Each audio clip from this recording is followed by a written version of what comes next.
Okay, so let's make a start on the sixth and final of this series. Once again, let me put it into context. And once again, let me try, and again, I say that in the JLI format over here, each one is presented as an absolute standalone, and there's no attempt to connect one with the other. I've much preferred to see this as a developmental process, building step by step, etc. And I like to see this last session actually bringing a lot of what we've done before to a completion, in the sense of tying up a couple of loose ends which still are hanging around after last week, which in many respects did bring the whole story to completion with the revelation at Sinai and all its implications. So last week's lesson that described the revelation, the breaking of the first tablets, the giving of the second tablets, all of that pulled together the strands of the previous lesson, as I tried to explain last week. So we've learned then that the entire nation experienced the divine revelation, they became empowered and became God's agents tasked with bringing his presence into the world. They were given the tools to do that in terms of the Torah. And then we went on to discuss how the second set of tablets, which included the oral law, which was not included in the first tablets, was essentially a way of requiring the efforts of mankind to find the answers to progress in the world, aided, of course, by God. And that the second tablets with the oral law set the tone and was more suited to the task of engaging us and pulling us in and making us actually help to find those answers. And that, in a sense, reflected the bottom-up model that we learned about in the flood, and this painstaking task of being able to sift the good from bad, this human endeavor that we have to engage in. One of the points that emerged last week in our discussion was that what was unique about the revelation at Sinai, and that distinguishes it from other big revelations of the other major monotheistic religions, Christianity and Islam, etc., is that whereas they were handed down through the experience of a single individual who came and reported, this is what I experienced, this was my revelation, now I'm going to pass it on to you. At Sinai, we said every single Jew and Jewess witnessed the revelation equally.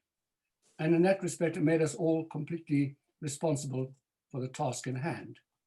But it left a question hanging. This word equal, are we all equal to the task in exactly the same way? Or is there some form of hierarchy of responsibility? That didn't come through last week, and we left with that question. And one other matter which has really not been satisfactorily resolved up until now is this whole theme that has been so dominant in every one of our sessions of the relationship between the material and the spiritual, and this sense of tension that exists between them. We had this idea of the sons of Leah dealing with the material world, headed by the tribe of Judah, engagement with the physical and material world, tikkun olam. And then we had on the other side the sons of Rachel with the tribe of Joseph, representing spiritual endeavor and the tensions. And we know that there's a constant tension between them and conflict, and we have not yet actually seen how that conflict is resolved. And in some respects, this question of equality and the issue of the resolution of the material-spiritual relationship is the subject of this last lesson in the series. Those are the issues which we're going to deal with tonight. So tonight begins with a story which is taken from the book of Numbers. It's less known to many than all the other iconic stories that we've been reading. And it's a story which occurs during the early years of the Israelite sojourn in the desert, in the second or third year. There's only one video for us tonight, and you'll be pleased to know that this is the last time we have to listen to the stupid music. And I can tell you, whatever you think about the series, I don't think that the music is going to go into the pantheon of greats when it comes to the top of the pops for videos and for movies. But nevertheless, the guy's voice is terrific. So let me do a share screen. And we are going now to, on page 174, text number 1. Once again, you don't need to follow because it's all up over here on this screen. Thumbs up? Yes?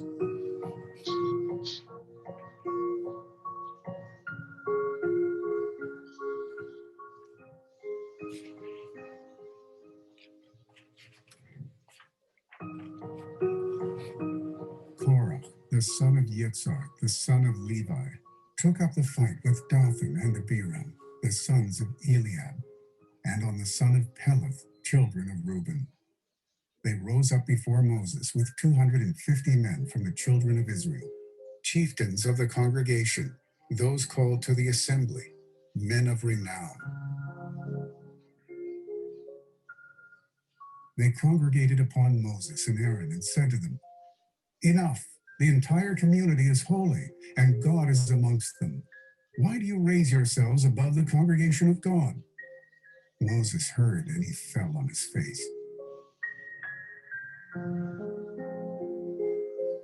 He spoke to Korach and to all his company, saying, "Come morning, and God will make known who is his, and who is holy, and will bring them near to him.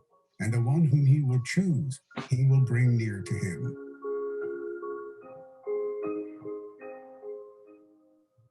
Do this. Take yourselves pans, Korach and all his company.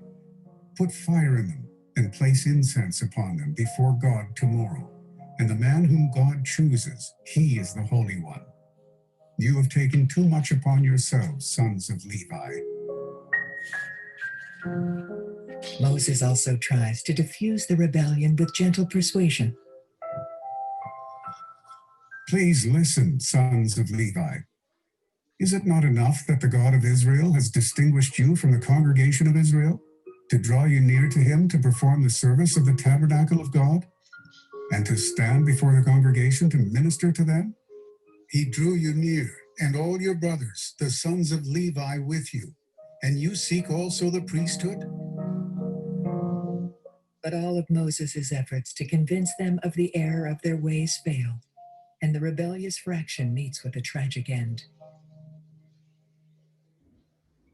The ground split beneath them.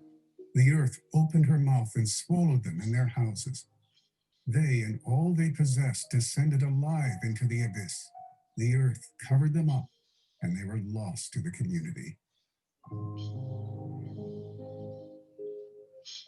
And a fire came forth from God and consumed the 250 men who had offered up the incense.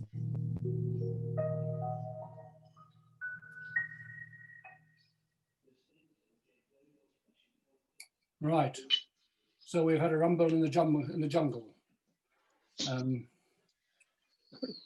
It's slightly truncated, by the way. The story is a bit longer. They took little pieces of it and stitched together to tell you the essential story. But when you read this for the first time, you simply go through it, etc. It looks like either a political power struggle of the kind which we expect in politics, or even worse, a family breakus. Because yes. Korach is Moses and Aaron's first cousin. I take kiss. Pardon? Yeah? Not sex. Yeah. He's the first cousin. And by the way, he's an exceptionally wealthy man, which gives him an enormous sense of entitlement. And the problem is that his cousins have taken all the leadership kudos. So added to that, I mean, you just know as you read through the Bible that Moses does not have an easy time as the first leader of the Jewish people. They make trouble for him from day one. They complain that they're thirsty, they're kvetched that they're hungry, they grumble they want to go back to Egypt. It just made his life an absolute misery. So read this just as a kind of like rebellion group of people who are very unhappy with leadership and want to overthrow it. That's the easy way to read the story. But it's not the way in which the Talmud wants to read it. And the Talmud doesn't want to see this as an isolated incident. it wants to suggest that this entire episode is a prototype of divisiveness. That if you ever want to understand the concept of divisiveness, you're going to have to come back to this story to get it. And that there are important lessons to be learned from this, because Korach is no mere rabble-rouser. He is the very essence of divisiveness. And this we see in page 176 in a very short text number 2, which you can read for us over here, somebody. It's a very short text, so you're going to get off lightly by reading this over here. Please go for it. I haven't read yet. Okay. I've got my glasses on. Great. Anyone who engages in divisiveness transgresses a biblical prohibition, as it is written, and he shall not be as Korach and his company. So there you are. That's the sense in which any event which happens which is divisive is going to come back to this particular story over here. And the funny thing is that as you read it, the very last thing you see in it is divisiveness, because the argument that Korach appears to be putting forward is something which avoids divisiveness. He says, and we read it in a little bit earlier, enough, the entire community is holy and God is amongst us. So why do you raise yourselves above the congregation of God? You see, you're the problem, he's saying. You, Moses, Aaron, you're the problem. You're creating divisiveness. You want to make yourselves different. Why do you want to make yourselves different? We're all the same. We all stood at Sinai. Don't make yourself bigger and holier than anyone else. That's going to lead to a lot of hard feelings. The Midrash actually elaborates on his complaint. It's text number 3 on page 177. It's very short. I'll just read it to you to save us the time. The entire community is holy. At Mount Sinai, everyone heard God proclaim, I am the Lord your God. So why do you elevate yourselves? And it seems that his charge is a very good one. We feel very sympathetic towards him. The problem, however, is that Moses has his hands tied. He's directed by God specifically in the Torah to create a hierarchy of holiness within the community. The Jewish community are going to be divided into 3 groups. You're going to have Israelites, Levites, Kohanim. Each one is going to be considered to be holier in the sense of closer to God than the other. And even among the Kohanim, there's going to be distinctions as well, because there's going to be one Kohen, one person who happens to be Aaron in the first instance, who's designated as Kohen Gadol. He's the holiest of all the holy. You know, lahavdil, pu, like the Pope. You know, it doesn't seem fair. That's not Jewish. It doesn't. So Korach is very powerful. And therefore, Korach is not just challenging Moses and Aaron's leadership. He's questioning the whole issue of hierarchy, accusing Moses of having invented it himself rather than acting on God's instructions. And it's contradicting this principle that we're all equal as Jews in our relationship with God. Now, you should know that Korach is a class act when it comes to PR. He is the original PR merchant. He does it better than anyone else. Anybody who comes after him can take lessons from him.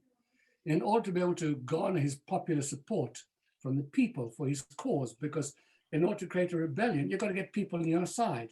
You want to get people on your side, you go around and you do something dramatic to get them on your side. So he pulls off a couple of stunts, a combination of kind of showmanship and satire.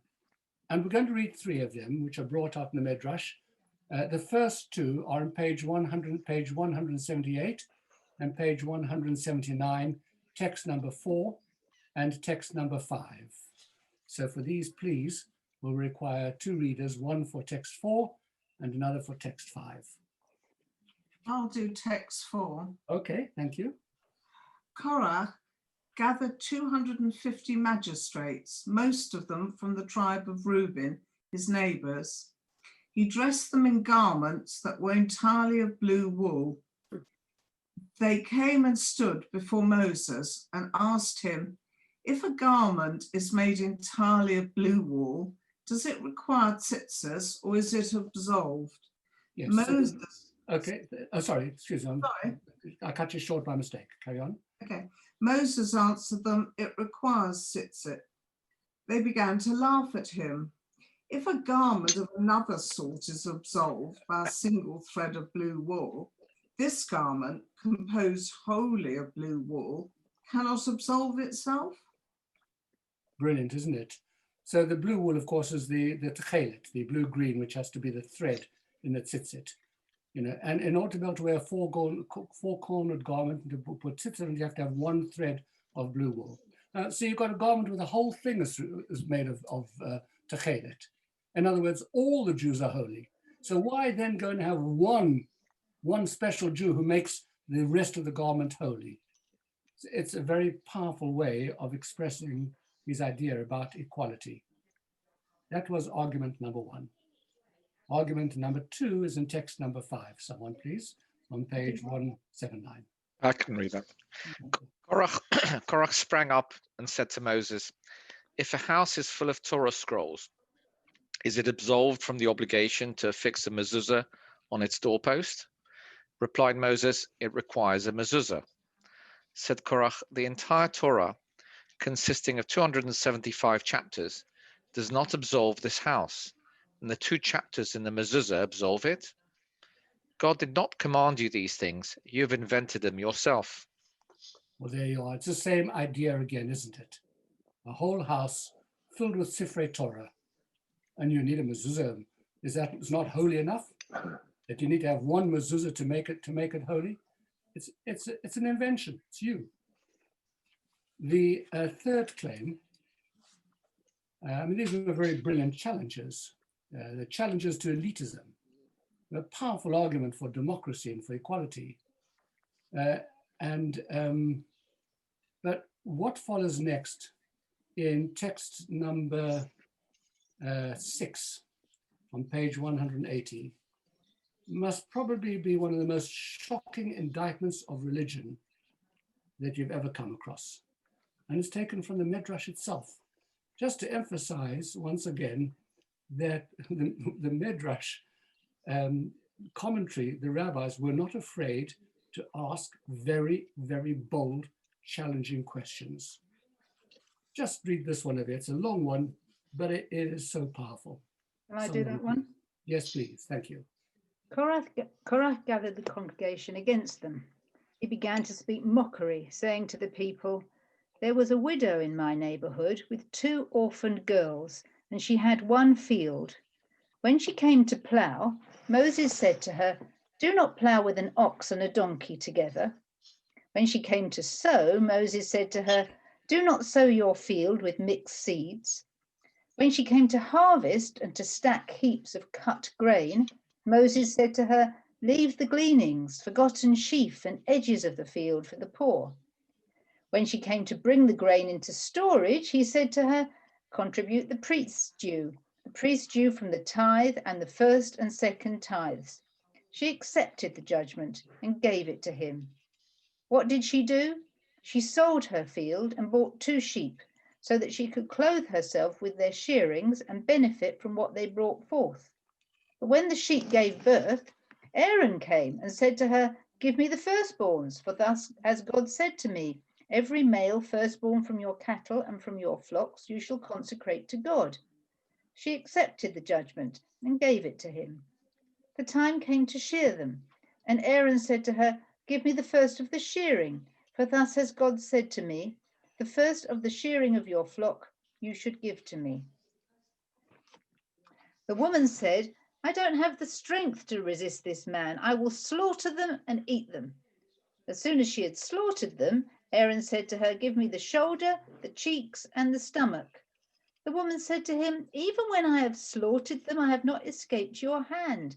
I take an oath upon myself that they should be cherem, off limits to everyone. Said Aaron to her, give them to me, for this is what scripture says, every cherem in Israel shall be yours. Saying this, he took them and went off, leaving her and her 2 daughters crying. How contemptuously do they treat these poor people? All this they do, and they attribute it to God. Have you ever heard a challenge against religion as sharp as this? This is what elites do in the name of religion. They cheat and they bully and they take away and they attribute to themselves a power which is not theirs, and they trample on ordinary people and they leave them absolutely destitute. And they do all of this in the name of religion. And you can construct a narrative and a story in Judaism that is no different, as Korach brilliantly does in the story. And if this doesn't set the people on fire against leadership, what more could he do? That is powerful. This is graphic. This even puts his showmanship of the 250 men dressed in this techelet and these purple garments in the shade, you know, his idea of the, this is visceral in the people's minds. And it is a very, very brilliant challenge. It's a powerful argument for democracy and equality and against elitism. So when you read the story of Korach and his challenge, one has a tremendous sympathy with him. The instinct is to say, you know what, this guy's right. And yet the Torah wants to brand him the essence of divisiveness. And that's a puzzle. It's at the heart of the problem of our puzzle tonight. And there's one other problem over here as well. And that is Korach himself appears to be inconsistent. On the one hand, he's berating Moses and Aaron.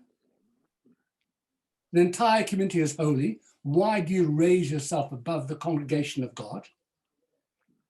On the other hand, from the text that we actually heard a short while ago in that recording, the video, it's clear from Moses' reply to Korach and his group, that who were all Levites, that actually what they were asking for was a higher place in the hierarchy itself. They were seeking to become Kohanim. Korach wanted to become the Kohen Gadol. So how do you square that? On the one hand, he's saying there's no space for hierarchy and for difference. On the other hand, he's also saying, but I want a part of it. Moses says to him, is it not enough that the God of Israel drew you near and all your brothers, the sons of Levi, with you, and you seek also the priesthood? So what are we dealing with over here? Are we dealing with just another hypocrite in Korach, like all revolutionaries? You know, they fight to overthrow tyrannical governments, and then they do exactly the same when they assume power. And you've seen it hundreds of times in Africa and in parts of Europe, etc. The strongmen who come along with populist ideas, and they get everybody on their side, and they're going to change the world. And as soon as they're in power, they behave like everybody else, even worse. Or is there perhaps a deeper explanation to this contradiction, and indeed to this entire story? Let's just spend a few minutes looking at the origins of hierarchy in the Bible. You have figure 6.1 on page 184.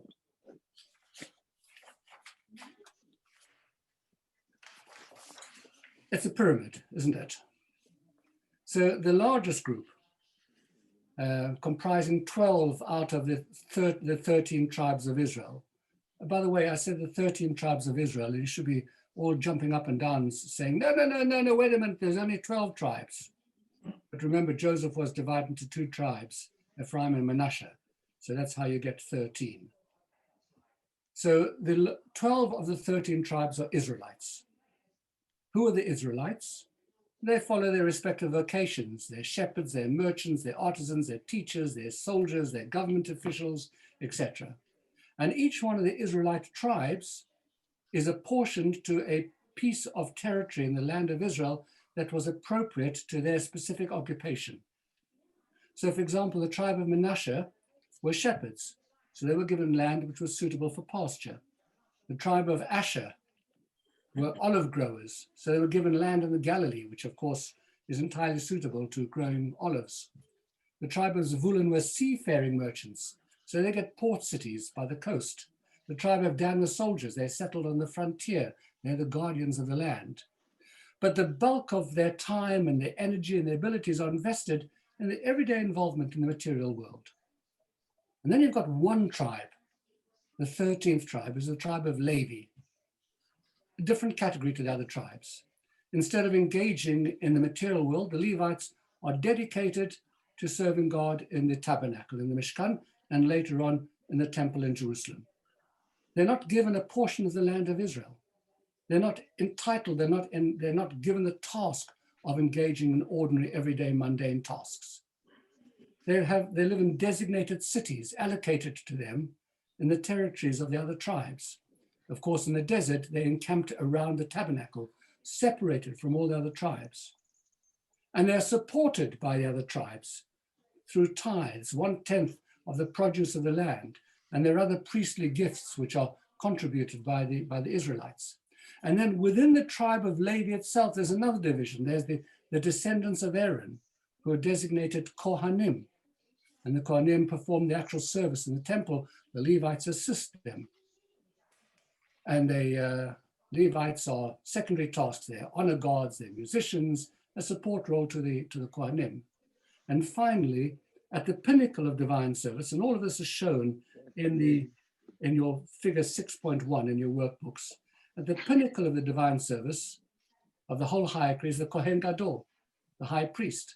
And he is considered to be the holiest of all the Kohanim, and the most sacred elements of the service are reserved exclusively for him.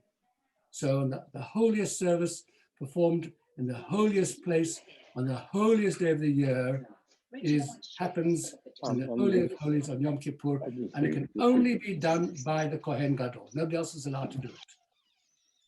So while all Jews serve God by observing the mitzvot in their own lives and bringing offerings to the temple, the tribe of Levi is consecrated. They eschew all material occupations. They devote their lives entirely to serving God. And among the Levites, the Kohanim are further consecrated. So it's true that at the time of Korach's rebellion, these differences are not yet fully implemented. The people of Israel, of course, are still in the desert, and the Holy Temple hasn't been built yet. But these basic demarcations are already there. They're put in place, and they're put in place specifically by verses in the Torah. This is not something that Moses dreams up. You already have the tribe of Levi being consecrated to serve as representatives of the people in the Mishkan. Aaron's children are already appointed to be served as Kohanim. Aaron himself is already appointed to become the Kohen Gadol.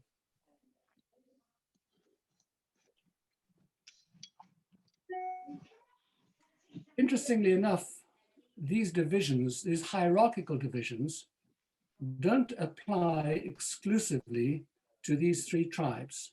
Maimonides takes this entire concept one giant step forward in text number 7 on page 185. And a reader, please. How about I read it? Thank you.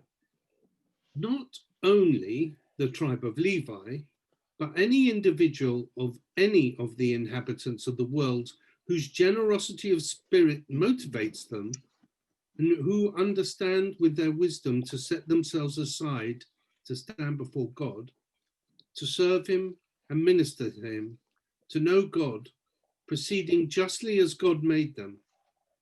And they cast off from their neck the yoke of many calculations that people seek. That person is sanctified as a holy of holies. God will be their portion and heritage forever, and will provide their needs for them in this world, as he provided for the Kohanim and the Levites. So what Maimonides is suggesting to us over here is that the whole issue of distinction of holiness is not determined exclusively by ancestry or lineage, Israel, Levi, Kohen, etc. But it's a matter actually of personal choice. And that significantly, what we're talking about over here is that one group of people, one kind of person, will choose to lead a life which is more engaged with the ordinary material, and other people will see themselves as being more spiritual and seeking a different kind of spiritual life.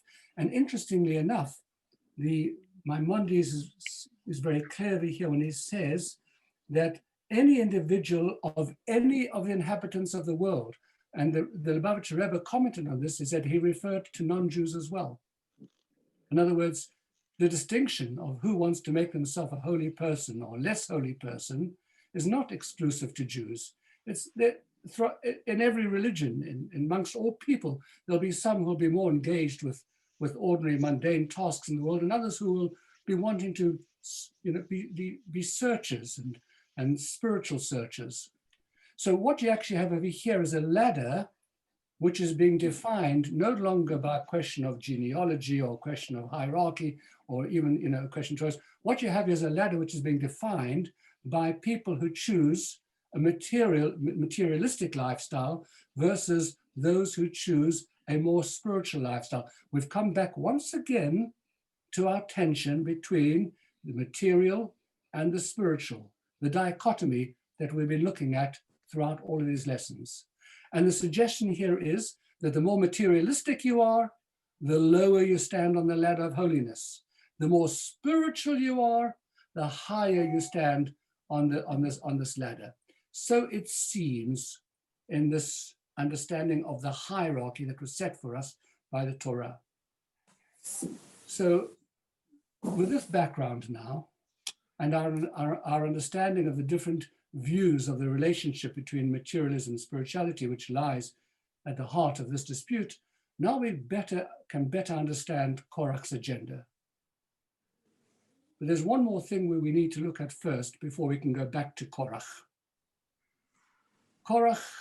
The story of Korach's rebellion occurs immediately after another dramatic story in the Torah.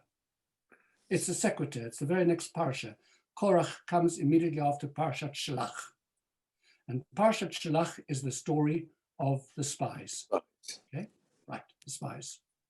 So very quickly, for those of you who are not familiar with it, Moses sends 12 spies, one from each tribe, to scout the land of Canaan in preparation for its conquest by the people of Israel. But the majority of the spies, 10 of the 12 spies, bring back a very discouraging report. They describe the land as a land that consumes its inhabitants, and they declare it's going to be impossible to conquer. And the people lose faith in God's promise of the land, and they clamor to return to Egypt. God then decrees that the people of the nation of Israel should wander for 40 years in the wilderness until the entire generation dies out, and it would be left to their children to conquer and settle the land designated by God as Israel's eternal heritage. That, in a nutshell, is the story of the spies. And with this story, you are exempt from attending shul next time this parsha is being read. The Torah, by the way, describes the spies as truly exceptional people, leaders of their respective tribes.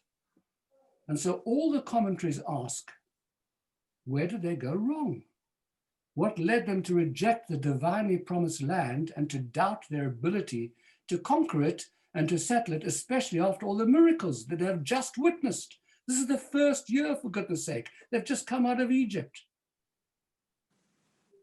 Well, there are various explanations, and it's not our task tonight to go into the whole business of the spies, because all we're looking at over here is how it creates the basis for what comes next with Korach's rebellion. But there is a commentary, one commentary which we're going to look at, and it's offered by the Lubavitcher Rebbe in text number 8 on page 186. And a volunteer, please. I'll read it. Thank you. Okay. The teachings of Hasidut explain the reason that the spies wanted to remain in the desert and not enter the land of Israel. It was because they did not want to lower themselves to engage with material things. When they were in the desert, the children of Israel were secluded and disconnected from the material world. Even their physical food and drink were elevated above the earthly and the mundane. The manna served them as bread from heaven. Their water came from the well of Miriam. Even their clothes, miraculously, grew with their bodies. But upon their entry into the land of Israel, they would be required to eat bread from the earth, and in order to obtain it, they would be required to occupy themselves in worldly matters, in the labors of plowing, sowing, and so on. This is why the spies do not want to enter the land of Israel. They argue that it is a land that consumes its inhabitants. It consumes those who dwell in it by turning them into earthly, i.e. materialistic beings, depriving them of the spiritual achievements that can be attained only by secluding oneself from the world and occupying oneself solely with spiritual pursuits. In truth, however, the spies erred in their approach, for the ultimate purpose is to make for God, so to speak, a dwelling in the lowly realms, to engage with worldly things and make them a receptacle for godliness. The period that the people of Israel were in the desert was only in preparation for the dwelling in the lowly realms that they would make when they entered the land of Israel. Thank you very much. So a key phrase in this text over here is a dwelling in the lowly realms. And that same phrase, by the way, appears in Rabbi Shneur Zalman Lodiadi's seminal work, Tanya, which is referred to as the Bible of Hasidism, where this is actually described as the mission statement of humanity. I'll just read it for you. It's actually text number 9 on page 188. It's very short. This is what man is all about. This is the purpose of man's creation and of the creation of all of the worlds, both the highest and the lowest, that God should have a dwelling in this lowest of all worlds.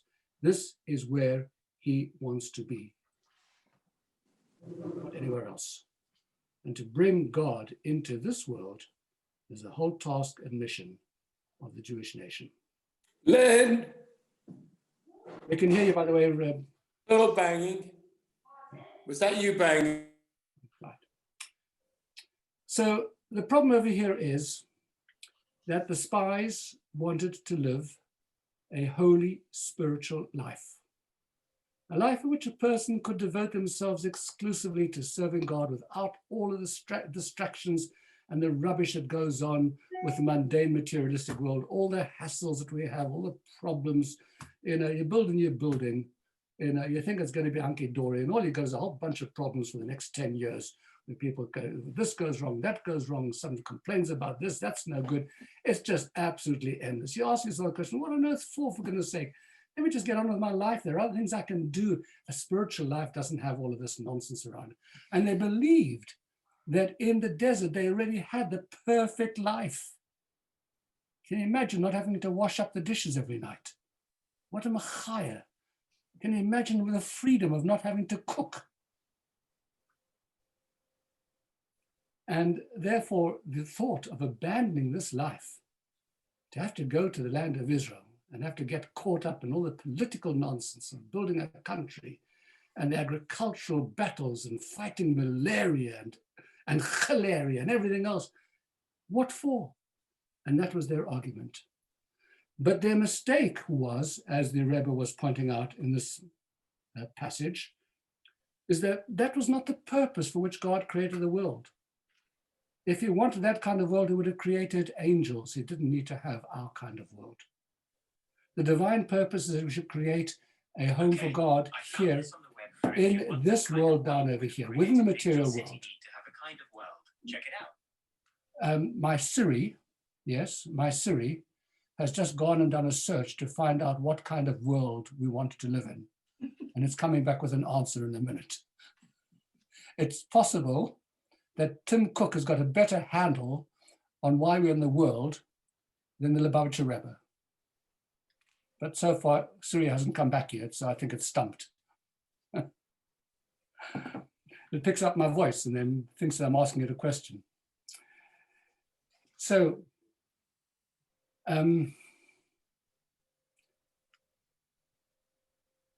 so God wants us to live in a real world. It's not to say, by the way, that there isn't a spiritual component in our lives. We're not trying to deny spirituality.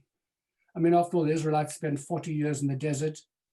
in preparation for entering the land and engaging with the real world. The Levites are there as an entity. They don't have a portion of the land. They have to dedicate themselves to serving God. There's always going to be some individuals who have to elect to lead a kind of a Levite lifestyle. And in our own lives as well, there are times that we set aside for the more spiritual. You have Shabbat, festivals, daily prayers, study time. There are moments when we temporarily disconnect from the material and we focus on the spiritual. So we're not saying that there's no place for the spiritual. But what we're saying is that is not the focus of God's world. The focus is that he wants to be present in the ordinary, mundane, material world. And that's what the spies failed to understand. Okay? Korach understands that. Korach says, I heard what the spies had to say, and I know that they're wrong. And I know that God wants us to be here in the material world. So I don't agree with them. You don't cut yourself off from the material world. But what you do is you have some people who are involved in the material world, and you have some people, if they want to do it, that can be involved in the spiritual world. And there's space for both, which sounds very sensible. Everybody would agree with that. As a matter of fact, for himself, he wanted the spiritual world because he declares he would like to become a Kohen. He too wants to be a Kohen. But that's for me. I'm going to be spiritual. You can be what you want to be. But don't tell me that there's only spiritual, because that doesn't make sense. That's not what God wants anyway. So what is he then arguing against? He's arguing against the idea that the spiritual is higher than the material. He doesn't see it as higher. He sees it as equal. You've got material, and you've got spiritual. Some people will be one, other people will be the other. Live and let live. Geh gesund hate. Be what you want to be. I can live with your mishigas, you can live with my mishigas, but we can get on together, and don't tell me that one is higher than the other. And yet, the Torah seems to be suggesting that there is a hierarchy, that one is higher than the other. And that's the fundamental problem. That's what Korach is saying to Moses and Aaron. Why do you raise yourselves above the congregation of Israel? Why do you make yourself higher? Not different. Different I can live with. Higher I can't live with. Because that doesn't feel right. That doesn't feel equal. And I don't believe that that is what God has instructed. I think you made that up. So really what he is suggesting is a concept which we're going to call parallel tracks in life. Parallel means two things which travel alongside each other. One is not higher than the other. They're exactly on the same level. There's the material, there's the spiritual. It's separate but equal. And we have to ask the question to ourselves, but why not? Of course. Isn't that the best way? Isn't it a problem when one becomes higher than the other? Isn't that going to lead to machlokas, to argument, to jealousy? Parallel is the obvious answer here. But unfortunately, it's not the answer that the Torah gives. Let's turn to this midrashic commentary on the event which was the subject of last week's lesson, the giving of the Torah at Sinai. It's text number 10 on page 189. Who's going to read it?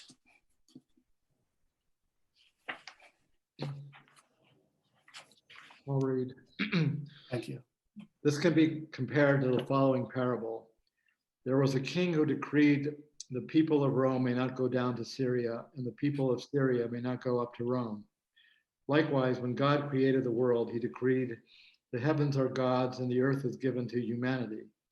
But when God wished to give the Torah, he rescinded his original decree and declared, the lowly realms should ascend to the higher realms, and the higher realms should descend to the lowly realms.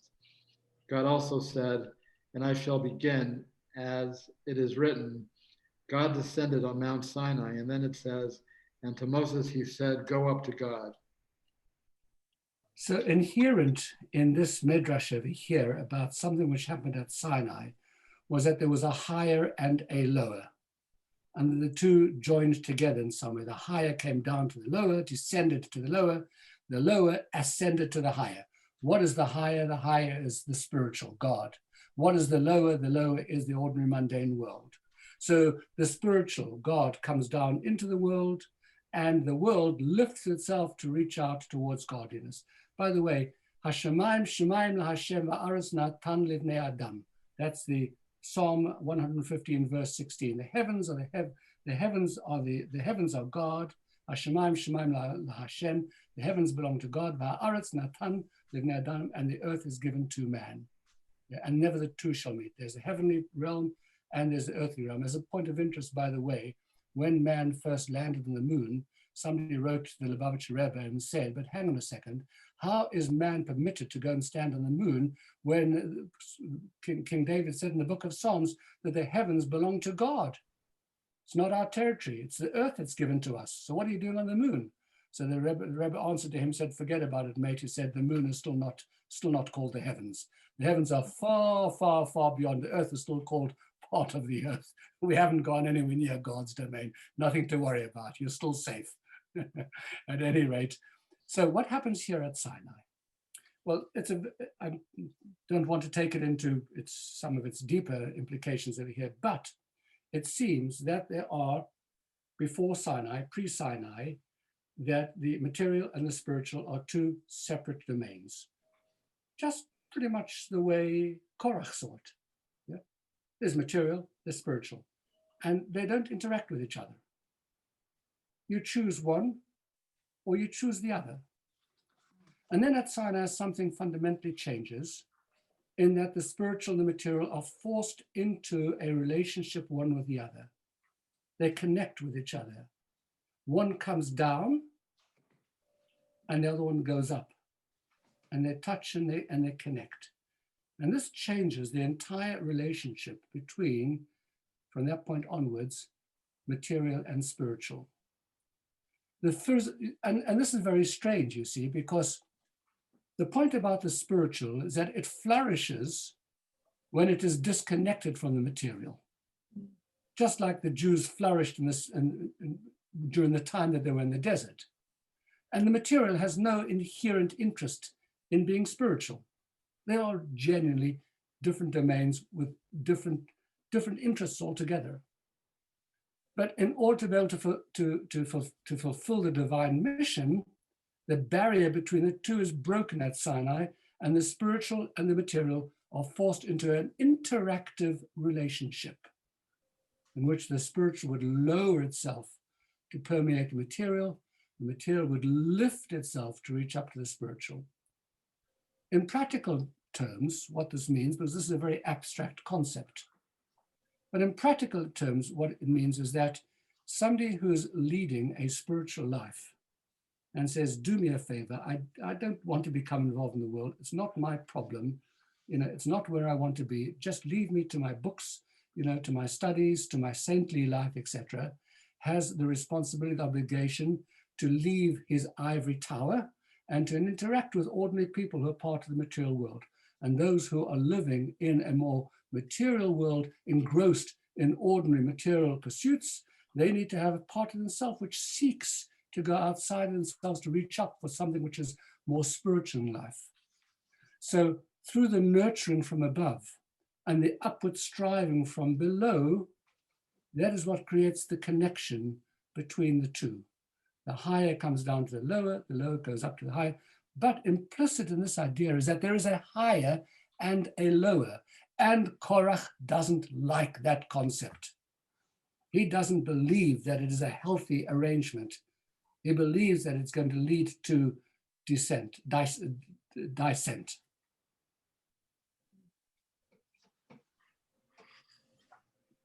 The problem with his parallel tracks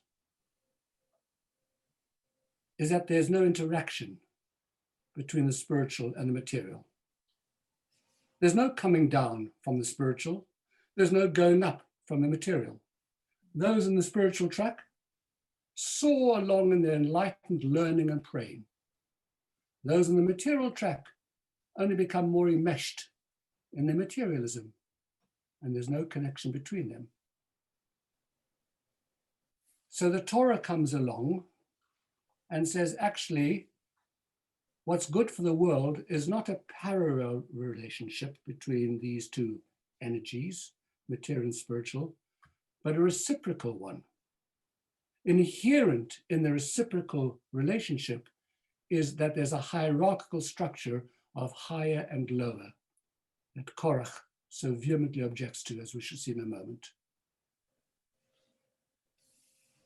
The problem with Korach's concept of parallel tracks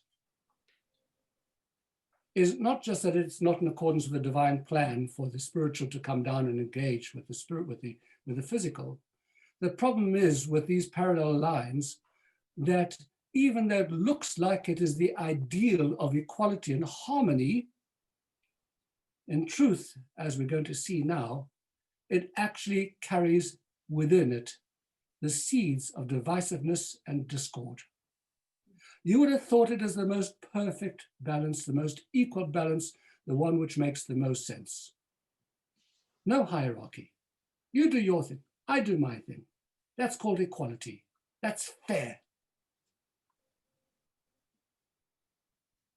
So let's take a look at Korach's model and work it through and see where it leads to.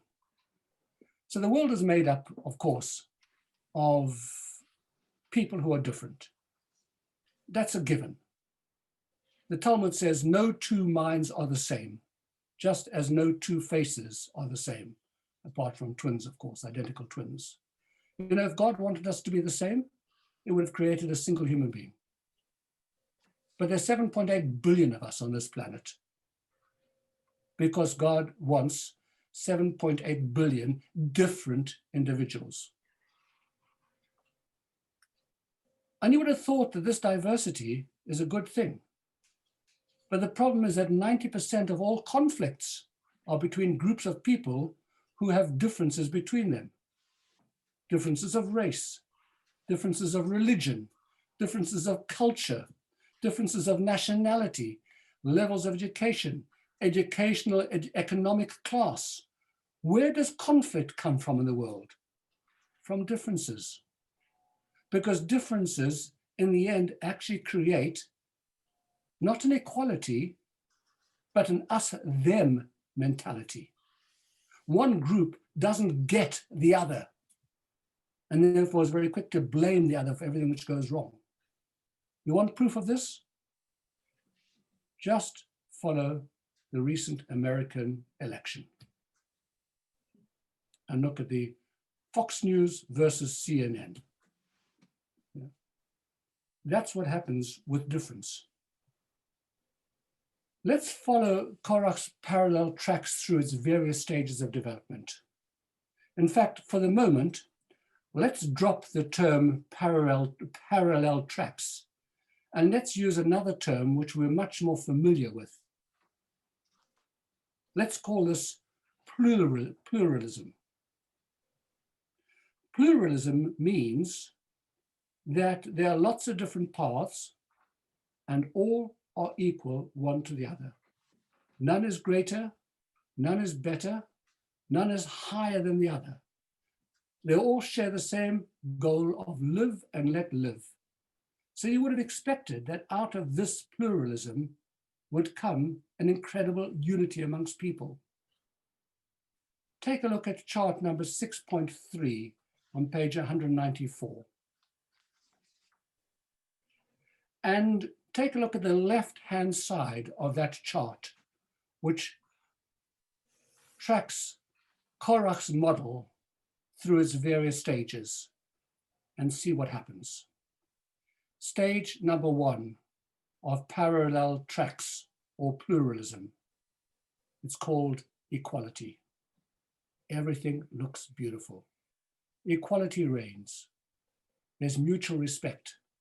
We've found the perfect model for a multicultural, pluralistic, democratic society. It's a great starting point. Stage number 2.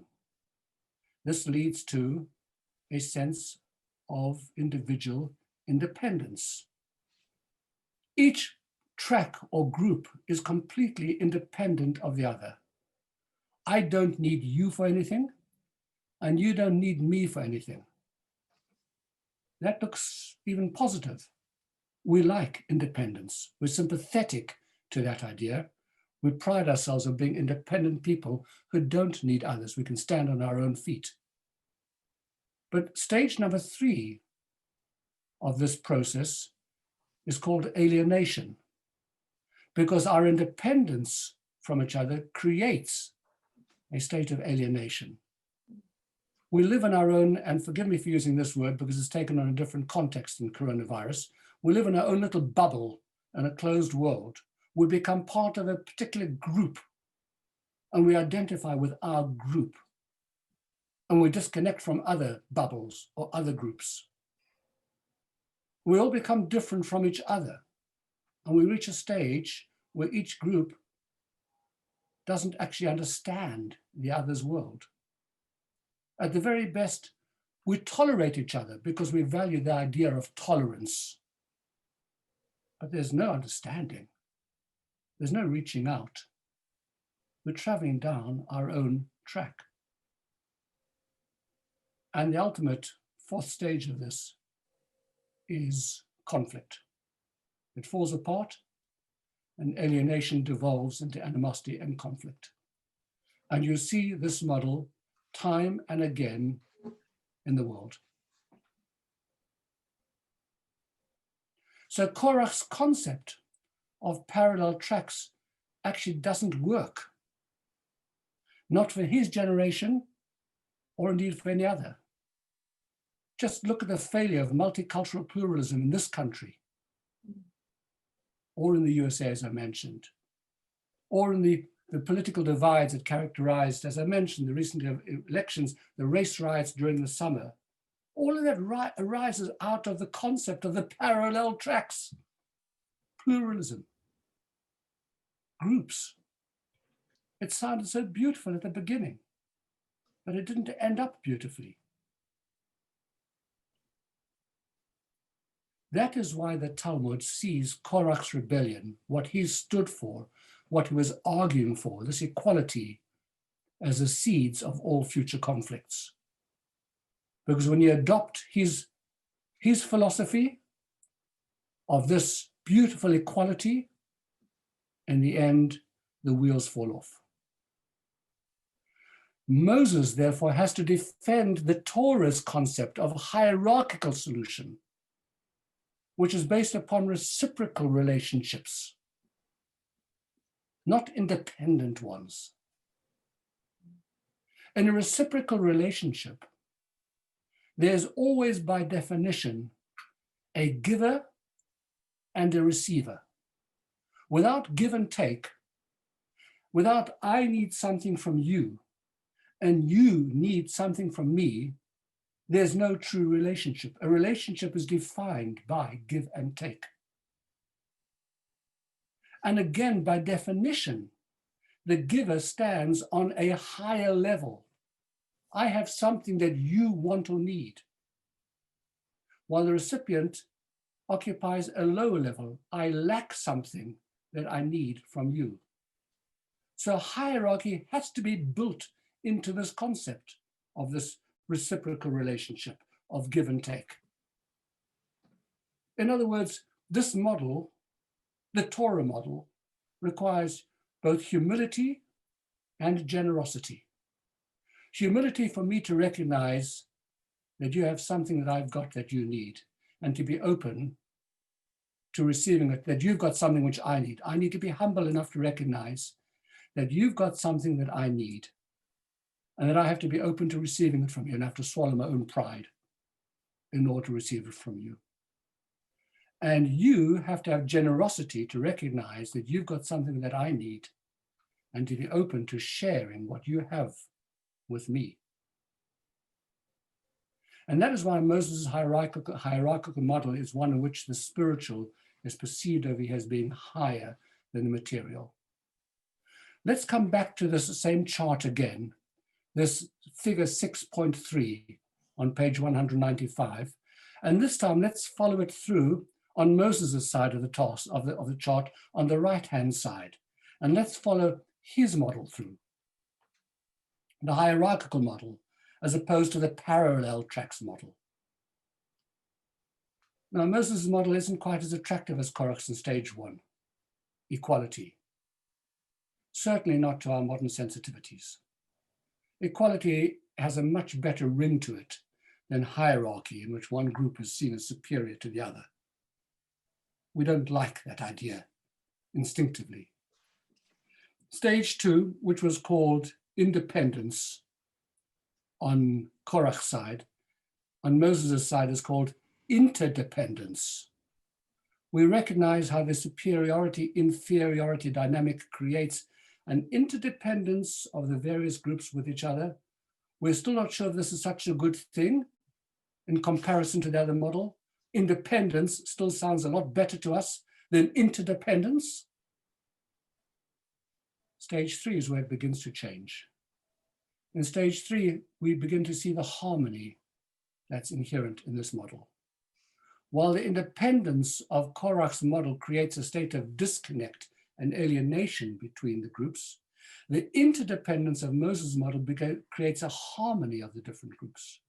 And in stage 4, while Korach's parallel tracks, his model, have disintegrated into conflict, Moses' reciprocal relationships creates a true unity amongst the different callings in the community and among the different realms of God's creation. Interestingly enough, in figure 6.2 on page 191 of your workbooks, there's an invitation to you to try and categorize our different occupations in the world and to try and understand which ones would fall into the category of the material and which ones would fall into the category of the more spiritual. Where's the give and take in our relationships, etc. It's an exercise which we're not going to go into, but if I were to throw out to you the following questions, if I ask you the question, are business people, bankers, manufacturers, tradespeople in more material occupations? Are scholars, academics, teachers, rabbis and rebbitzins, social workers, writers, artists, people involved in charitable organizations, are these the more spiritual occupations? Are there these divisions in occupations in society? It's just a question. I throw it out of you for consideration at some other time. I want to start pulling this all together and tell you exactly where it's going. Tonight's lesson has really been couched in terms of the relationship between the spiritual and material, because the conflict between these two domains has been really the constant theme throughout all of this series, beginning with the conflict between Esav and Yaakov. And in this lesson, we've learned that the pathway towards coexistence is when they are in a reciprocal, when the material and the spiritual exist in a reciprocal and hierarchical relationship in which each domain gives and takes from the other, while at the same time recognizing the spiritual is higher than the material. That was the point of that midrash about the spiritual coming down to the material and the material lifting up to the spiritual. The ultimate goal is that the material world should be infused with the spiritual. And this is what was meant when we said that God wanted a dwelling in the lowest world. In other words, that his presence should be manifest in the ordinary world that we inhabit. How does this work in practice? A couple of examples. So you've got a business person or professional person who's engaged in day-to-day worldly affairs. who looks to the person who's more spiritually engaged for guidance, inspiration, that there's a relationship between them, that this person is constantly striving to raise themselves up into a more spiritual state of consciousness, to learn from the other. And that this spiritual person wants to spend time with this other person and share with them and give to them. There's a reciprocal relationship between the two of them. A person who sets aside a bit of time each day for spiritual pursuit, prayer or meditation or study, and sees that these few moments are a kind of like a gateway, that gives direction to the rest of their day. Or a person who gives a portion of their profits to charity and considers that what they've given away is their most valuable asset. There's a famous story about Rothschild, one of the Rothschilds, I'm not sure which Rothschild it was. He was asked what his wealth was. And he consulted a list and he gave a number. And the person who asked the question was surprised. They said, I thought that you owned a lot more than that. He said, no. He said, you asked me what my wealth is. He says, this is the amount I've given away. He says, that's what my wealth is. My wealth is the part that I've given away. The rest of it, I don't consider to be my wealth.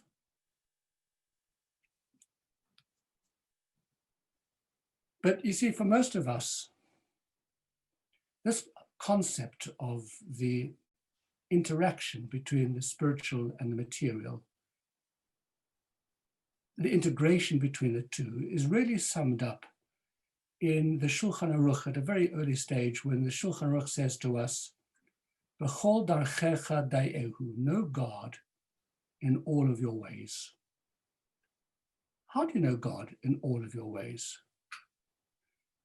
You see, for many people, possibly even many of us, the spiritual and the material still remain two separate domains. The truth of the matter is that we actually pursue Korach's parallel tracks. It's almost like a Christian concept that's crept into our world. I spend the whole week doing my thing. On Shabbat, I devote a little bit of time. I walk into shul, and that's my spiritual component for the week. Or I do my little bit of spiritual component in the morning when I slap straps, I put into fill-in or participate in a prayer service. And then I leave that, close the door on that, and get on with the rest of my day. And in effect, what we do is we compartmentalize the spiritual and the material in our lives. We devote a certain amount of time to the spiritual, as much as we feel comfortable with, but no more than that. Not enough that it should actually interfere with my life, God forbid, but it needs to be there because we feel that we need it. But the moment I shut that door in this compartmentalization of life, and I get on with everything else, I've left that behind. If only I'd leave behind the material component when I'm in shul. That doesn't work so well in the opposite direction, because when I'm in shul, I'm still thinking about all the other stuff which is going on. But the essence of what I'm saying is that there are moments in our lives when we need and search for the spiritual. And Korach agreed with that. He knew that that was the case. He just said that the one didn't impact upon the other, that they had to actually operate on these separate tracks. And that led, ultimately, as we've seen in these exercises, it leads to conflict. And in a personal sense, ultimately, it leads to conflict as well. Because the human being is designed to be an integrated entity. We're not designed to be compartmentalized. Compartmentalization leads to a sense of dissatisfaction, of something which is not fulfilled in me. I can't put my finger on it. I don't know why I'm not fulfilled. Here I am, I'm governing after all. So why am I feeling this way? It's because I'm not an integrated human being. Because I haven't found a way to bring that spiritual down into my ordinary everyday life. I haven't found a way in which this part of me constantly seeks, the material part of me constantly seeks and searches to be able to touch something higher, even in the mundane, ordinary aspects of my daily life as I'm going about the business of brushing my teeth or eating my breakfast or doing this or doing that or conducting my business or having a conversation with someone. So, b'chol darchecha da'ehu, to know God in all of your ways, is the idea of the integration of the spiritual and the material so that you see the spiritual throughout your day. So how does it work? So I open my eyes in the morning. My first consciousness that I have as I open my eyes, my first consciousness of life, of wakefulness, as I feel that in that half state between sleep and wakefulness, I'm already saying, Modeh ani lefanecha melech chai v'kayam. Thank you, God, for giving me the opportunity to live another day in this world. You pick up a piece of fruit. You make a blessing before you eat it. For goodness sake, all you're doing is munching an apple. There are millions of people all over the world who are munching apples all the time. But before I do it as a Jew, I make a blessing out of it because I make it something special. I acknowledge where this apple comes from. It's not mine. I ask permission to eat it, please, in God's world. I say thank you after I've eaten food and a blessing because it sustains me. And it's a miracle that this food is able to energize me and give me the ability to continue being active in the world. I look at a blossom in the spring, and I don't see it just as a blossom. I see it as a magnificent creation of the Almighty's, placed in the world to give us pleasure. Wherever I look, whatever I do, whatever I'm engaged in, I'm never separated from the sense that I am in the presence of God, and that the world is a wonder, and that I am a wonder as a human being, and that I'm in a relationship with him. You know, that's the reason why mitzvot are so pervasive in our lives. You know, you can hardly walk 4 paces without bumping into another mitzvah. They're just there everywhere. Wherever you go, there's another mitzvah to bump into. Why? Because they're the constant reminders during the course of the day to direct us towards the higher and the lower, the hierarchy of the spiritual and material, the sense of unity in my being. I'm a whole person. I'm, after all, created out of physical and spiritual. The two can't live in parallel tracks. They have to coexist in the same body, in the same person, in the same me. Korach didn't get that. And it was inherent in Moses' hierarchical principle of that interaction between the two, the interdependence.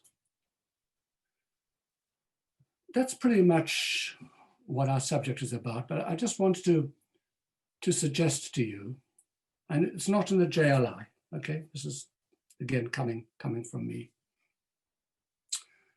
I wonder whether in these concepts that we've been discussing tonight, which again, I want to say have been couched in terms of the relationship between spiritual and material, because that's our subject matter after all, for this whole series.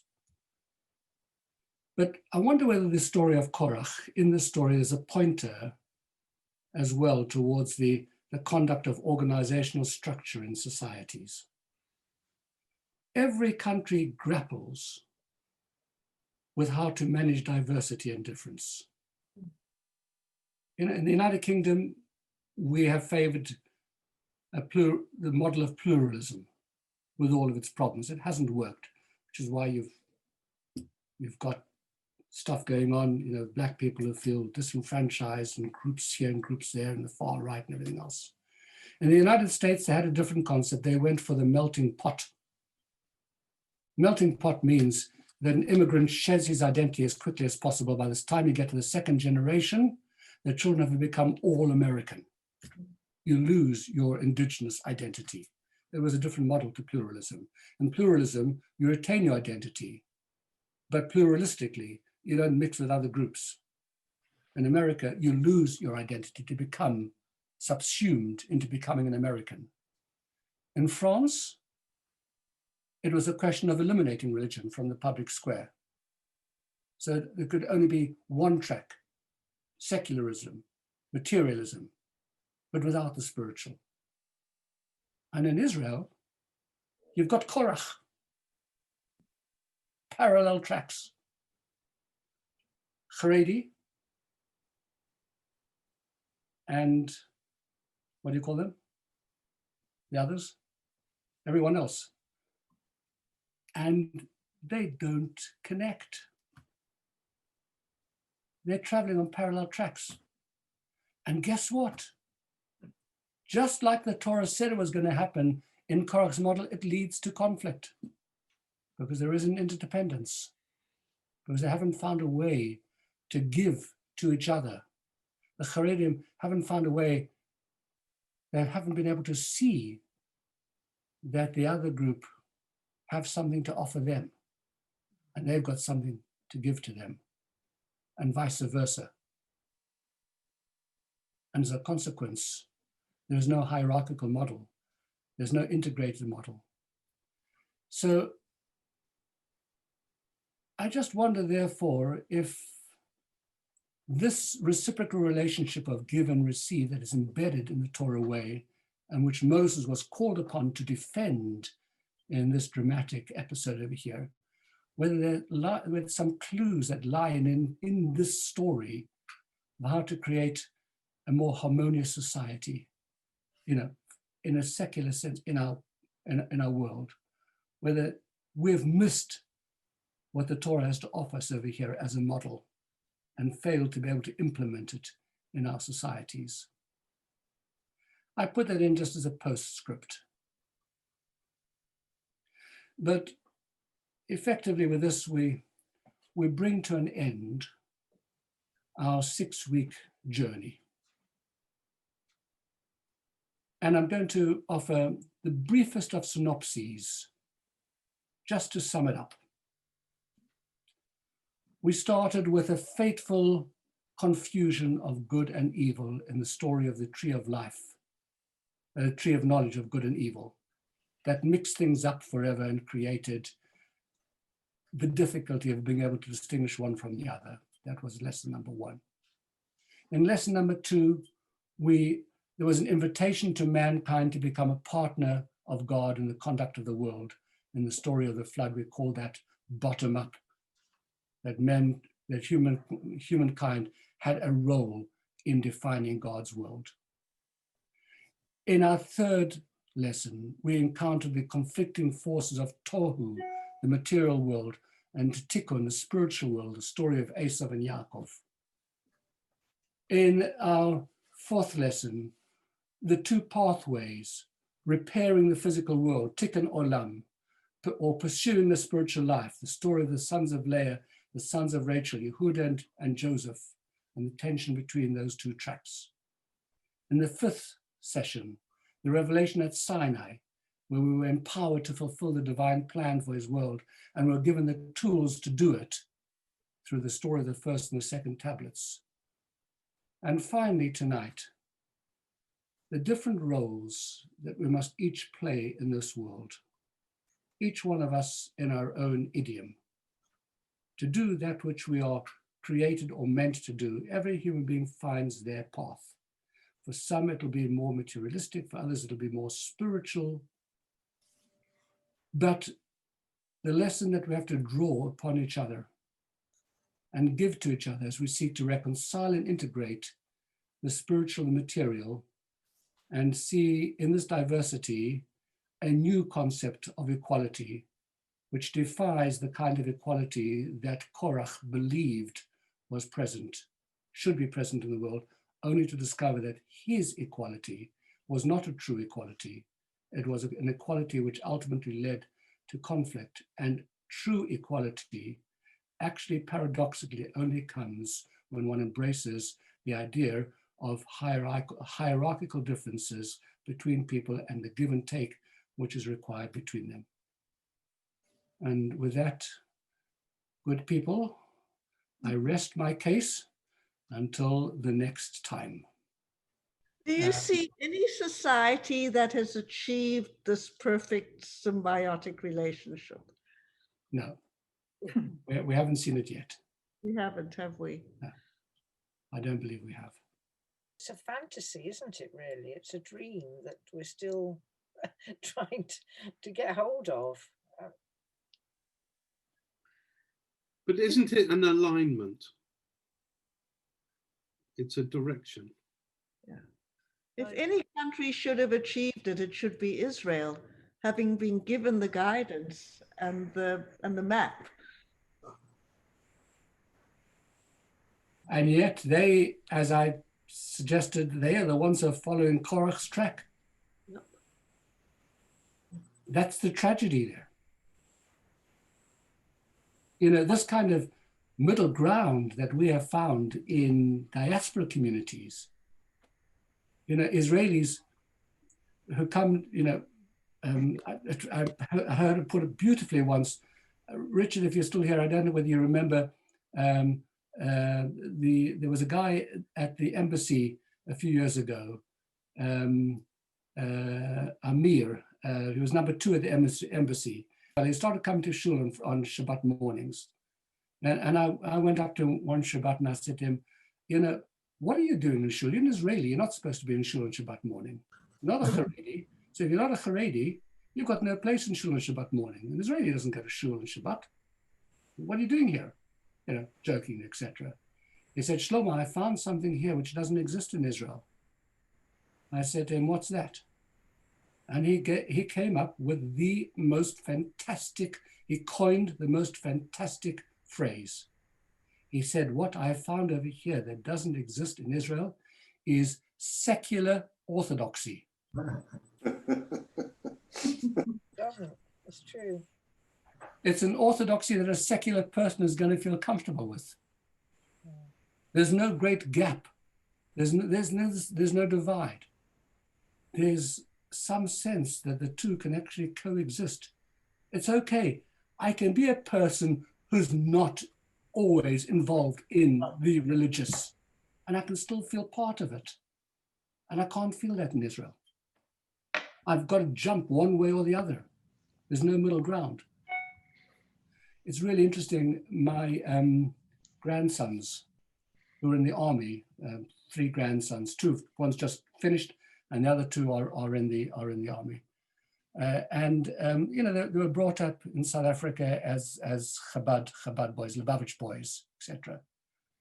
And I've been having conversations with one of them, my oldest grandson, who says that he says, Zaidi, I can't be a Lubavitcher in Israel. I said, why not? He said, because in Israel, a Lubavitcher is automatically put into the Haredi camp. He's seen as a Haredi. So, and I don't want to be seen as a Haredi. That's not the world I grew up in. I grew up in South Africa as a religious Jew, a very religious Jew with a beard and everything else, but I'm not a Haredi. And there's no space for me in somewhere between the 2 camps. So I've either got to jump and become a Haredi, or I've got to find that middle road, which in Israel is called Dati Le'umi, religious Zionist, with a different kind of yarmulke, you know, and a different kind of beard, or no beard, etc. It's because they're on parallel tracks. There's hardly anyone who can talk between them, except for 1 or 2 very talented people, Benny Lau, one others who reach across the divide. You know? And by the way, you know, the tribute that I penned for Jonathan Sachs was precisely on the same point over here. That bridge which connects the 2 worlds is what's missing. The way in which the spiritual and the material actually able to interact and feed from each other, inform each other, grow from each other. Isn't that a failure of the leaderships of both camps? I don't know whether, Lawrence, I don't know where the failure comes from, but it is a massive failure. It's a historical failure as well. It goes back actually even to the concept of Zionism, because Zionism in its essence was a replacement, the secular Zionism for people like Ben Gurion. You read that amazing Segev, this huge biography, which I plowed through. What's his first name? Segev. An amazing book, really a fantastic study. But you see that these early Zionists, for them, the only way they could build Israel was by ditching the old religion. It became their religion. There wasn't space for Judaism. So there's a lot of historic stuff there as well. All right, everyone. Thank you so much for staying with it. Thank you. And thank you for that summary. I put it all together very, very crisply. I'm delighted you did that. Thank you. Thank you very much. Thank you. Terrific. Thank you. Thank you. Thank you very much for joining. Good night. Thank you. Good night. Thank you, Shlomo. Wonderful. God bless everyone. Good night.